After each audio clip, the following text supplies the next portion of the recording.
The Twilight Zone is a beloved series filled with fantastic writing, shocking twists and turns, and breathtaking visuals. It deals with the horrific, bizarre, and imaginative.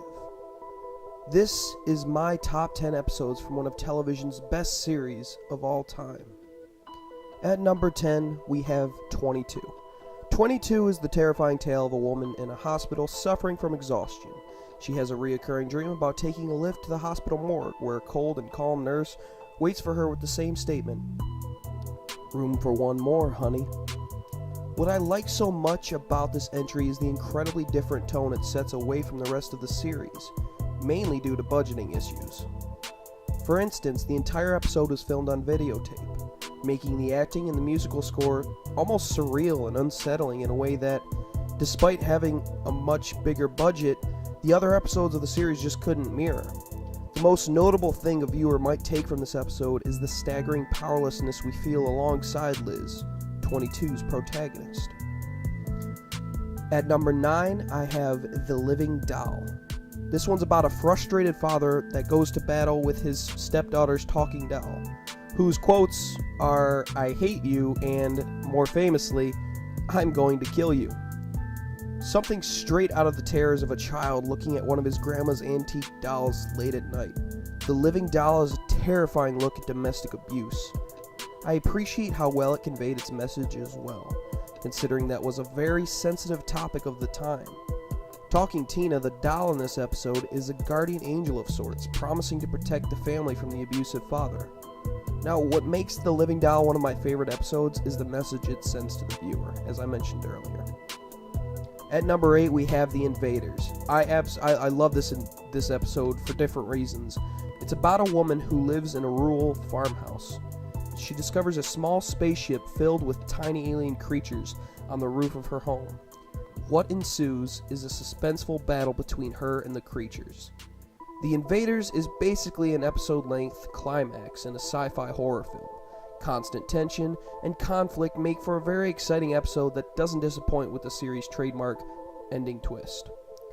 The acting is fantastic, and perhaps the best thing about this episode.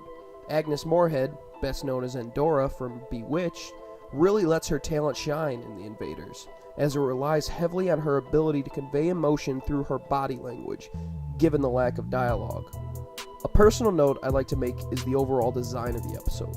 If you're a fan of those B-movie sci-fi films that I talk so much about, then you'll immediately fall in love with the design of the ship and the creatures. The spacemen look like modified wind-up toys, and the spaceship itself seems as though it's built out of a bowl and a serving platter, complete with the thin wires attached to the disc to make a spinning motion. At number 7 is possibly the most well-known episode from the series, and that is Nightmare at 20,000 Feet. And the reason I think it is so well-known is because of the numerous parodies made of it, ranging from The Simpsons to Saturday Night Live. Also, it is a well-known episode for its leading actor, William Shatner. Now, this episode follows a man who recently recovered from a nervous breakdown, riding an airplane and eventually becoming convinced that a creature, one that only he can see, is destroying the plane from the outside. Nightmare at 20,000 Feet is a brilliant tale of psychological horror and looks at how we let our imagination get the better of us on most occasions. Shatner's extremely emotive style brings the magic to this episode, as does the iconic, ridiculous-looking gremlin. At number 6 is A Nice Place to Visit. A criminal named Henry Francis Valentine dies in a shootout with police. He wakes in the afterlife where every one of his wishes come true. A very basic premise that goes much deeper as the story of A Nice Place to Visit unfolds. In order to explain why I love this episode so much, I will also have to spoil it for you, so you've been warned. I absolutely love the characters in this episode, the atmosphere, and the message of be careful what you wish for. We see a criminal gunned down and seems to enter heaven afterward. Everything he wishes for comes true. He gets a beautiful penthouse, women, objects, and the ability to win at every gambling machine he plays. At first, he loves it, and it seems to be a perfect eternity. But as time goes on, he begins to get bored of getting whatever he wants and realizes that he misses the thrill of the chase, essentially. When he asks his guide to stop allowing him to get whatever he wants, it is revealed that having his every wish granted is actually his punishment for being a bad man in life. He realizes that this heaven isn't actually heaven at all, but it is, in fact, the other place, as stated by Henry's guide. I just felt that was such a genius idea. We think we will be so happy having everything we want in life given to us, but we won't. Eventually, we'll be overcome with boredom and lose the joy and excitement of life itself. Humans enjoy the thrill of the hunt. It's in our basic survival instincts. At number 5 is The Masks. The Twilight Zone has always specialized in picking out human flaws and examining them under a microscope. In The Masks, it's absolutely no different. A wealthy and dying Jason Foster, played by the talented Robert Keith, invites his greedy heirs to a party where he instructs them to wear a series of masks he had made especially for them. They must continue to wear them through the night, and if they refuse, they could be cut from their inheritance. Well, this is the Twilight Zone, of course, so these masks are imbued with a special power. The power to transform their wearer's face into the face of the mask, acting as a kind of metaphysical mold. The Masks is perhaps one of the most cynical and darkly humorous episodes of the series. I also would like to mention how beautifully shallow it is, simplistic in its idea, and fantastic in its execution. The lighting is timed well, fitting the situation and the characters properly. The overall set design is warm, yet foreboding and secretive. The costume and makeup design is the centerpiece of this episode, managing to be uncomfortably realistic. All in all, I appreciate this episode for its simplicity and focus on its design. Number 4 is Eye of the Beholder. Another fairly iconic episode. Eye of the Beholder presents us with exactly what its title implies: beauty in the eye of the beholder. We are introduced to a woman whose face is wrapped with numerous layers of bandages. According to the mysterious medical personnel of the episode, this woman is afflicted with a horrendous deformity. In this world, people with her same deformity are left to live in isolation, as it appears to be illegal in this society. This episode contains a lot of backstory for such a short amount of time, and executes it flawlessly. The cinematography is also fantastic and meticulously crafted. The lighting is careful to obstruct the staff's face, as is the camera. During the first segment of this episode and later offer more revealing angles after the climax of the episode. Now, the climax itself is one of the best in television history. The doctor removes the woman's bandages, carefully doing so to build some breath-stealing suspense. When he finishes it, it is revealed that the woman is actually normal-looking, in our eyes, yet the doctor gets upset and states that the procedure was a failure. The woman screams and the doctors go to sedate her, revealing their pig-like mouths, which is also the apparent norm in this world. The woman escapes and runs from the personnel, running into other nurses and doctors who have the same snouts. We see a dictator-like character on a screen preaching about conformity, revealing that this setting is in fact a dystopian one. She reaches a room with one of her own kind within, and it seems that even she is terrified of him. Alright, that was a big one, and I apologize for that, but at number 3 we have In Praise of Pip. This one holds a very special place for me because of its passionate storytelling. The episode follows a bookie named Max Phillips, who hears that his son, a soldier stationed in South Vietnam, has been wounded and is dying. On the other side of the world, Max finds himself in a reflective mood and pays off a young kid's debt to his boss, and, as you can guess, this doesn't end well, as Max is promptly shot.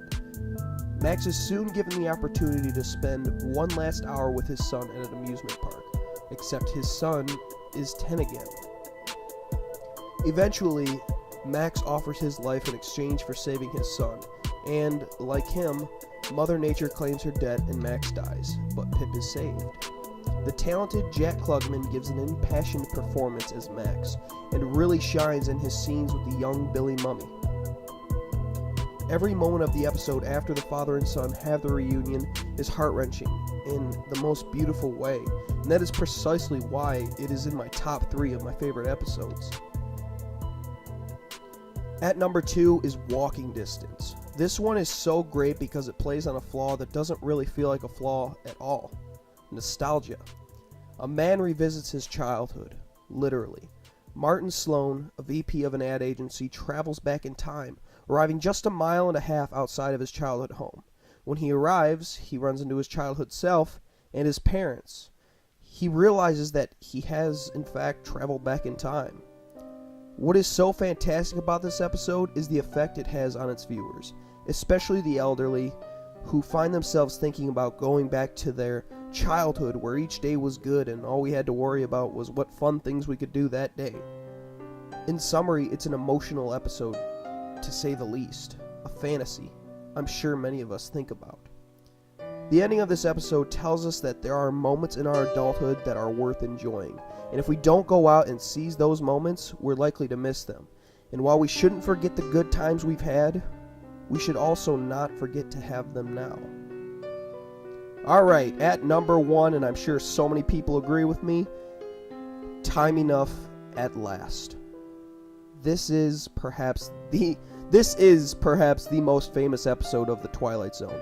It's also the first one I ever saw, so I might have a little bit of nostalgia blindness, but other people seem to agree with me when I say this is the best episode in the series. Time Enough at Last is the story of Henry Bemis, a timid bank teller who is so incredibly unhappy but finds solace in reading. Society sees his immense love of books to be a complete waste of time. His wife, his boss, and even his customers see him as a loser, despite Henry being full of creative ideas. A dreamer brought down from the clouds by the daily meanderings of life. Somewhere in the middle of the episode, Henry locks himself in his works vault to read his books in peace and secrecy. Suddenly, there is a massive explosion overheard, and Henry emerges to find himself as the only surviving person after a nuclear holocaust. When all seems lost, he prepares to commit suicide until his eyes come across a library filled with books. He is overjoyed, and when he realizes the endless amount of reading time he has ahead of him, he puts the gun down. Major spoiler warning ahead, so if you haven't seen the episode yet and you hate spoilers, this is your warning right here. So, as Henry goes to sit down and begin reading the first book of his seemingly endless amount of books, he stumbles forward, forcing his glasses to fall from his face and shatter on the concrete. He is now unable to see, unable to read. Time Enough at Last is the greatest story of irony and hopelessness. Where other movies and television shows rewarded the people who seem to deserve it, Time Enough at Last states that karma is nothing more than, well, bullshit, and that life is remarkably unfair.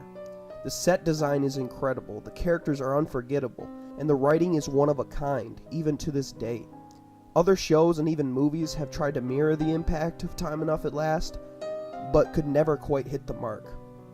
This episode is incredibly haunting and has stuck with me since the first time I saw it. This is because it tells us what we don't want to hear. We don't want to stop dreaming. We want our fantasies to be real. But Time Enough at Last is telling us to not let them take over our lives, while also condemning those who live too much in the real world. It is staggeringly cruel and really hurts the little dreamer inside all of us, pleading with Henry just why it's not fair. I feel shivers every time I watch Henry's timid, childlike character crumple and break down at the end of the episode. All in all, it is justifiably the best episode in the series. So that's my top 10 for the Twilight Zone episodes. I hope you guys enjoyed, and if you did, remember to like, comment, and subscribe if you haven't already, and I will see you all again tomorrow. Stay rotten, everybody.